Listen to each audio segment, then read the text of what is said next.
আমরা কোনো গাড়ি হচ্ছে যাইতে দিতেছি না, সব জায়গায় আমরা ব্লক করে রাখছি।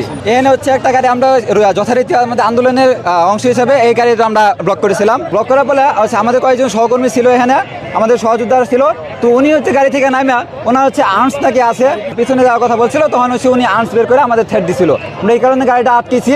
এখন হচ্ছে আমাদের পুলিশ সদস্য আছেন, উনি হচ্ছে গাড়ির মধ্যে চেক করবেন আর ওনার গাড়িতে আর্ম আছে কিনা, এই আর্মসের লাইসেন্স আছে কিনা। লাইসেন্স থাকলেও কোনোভাবে তো হচ্ছে এটা হচ্ছে জনগণকে স্বাভাবিক কোনো অবস্থায় হচ্ছে থ্রেট দিতে পারে না। ভাঙচুরের বিষয়টা হলো ওনারা যখন গাড়িটা আটক করছেন, গাড়িটা কিসের গাড়ি আটক করছেন, তখন উনি আর্মস বাইর করে ছাত্রদেরকে হুমকি দিচ্ছেন। যিনি গার্ড ওই গাড়ির, এটা ব্যাংকের একটা আসলে গাড়িতে অনেক টাকা পয়সা হয়তো আছে, যেটা উনি বললো যে আছে হয়তো। ওই সুবাদে হলো বাচ্চাদেরকে আমি বলবো যেটা, যারা আমরা ঢাকা সিটিতে কিংবা বাংলাদেশে আসি, বিভিন্ন মিডিয়াতে আমরা দেখতে পারি যে কোটা বিরোধী আন্দোলন হচ্ছে। আমাদের ছাত্রদেরকে, আমাদের সন্তানদেরকে আমরা অস্ত্র চিনাইতে চাই না, কারণ তারা অস্ত্র আজকে চিনবে, কালকে তারা অস্ত্র হাতে নেবে। সেজন্য আমি সকলের কাছে জোরালো দাবি থাকবে এবং অনুরোধ থাকবে যে দয়া করে আমাদের ছাত্ররা দুই একজন দুষ্ট প্রকৃতি থাকতে পারে, তাদের সাথে কোনো উশৃঙ্খল আচরণ যেন কেউ না করে।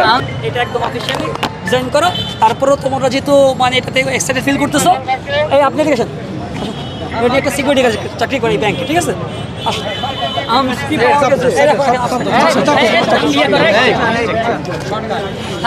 অফিসাররা বেরোতে বলেন, আপনি একটু বলেন যে ভাই আসেন, ভাই বেরোন। আপনারটা আপনি বলেন। জি, সালাম আলাইকুম ভাইজান, আমার ভুল হয়েছে, আমি বুঝতে পারি নাই, ঠিক আছে, ক্ষমা করে দেন।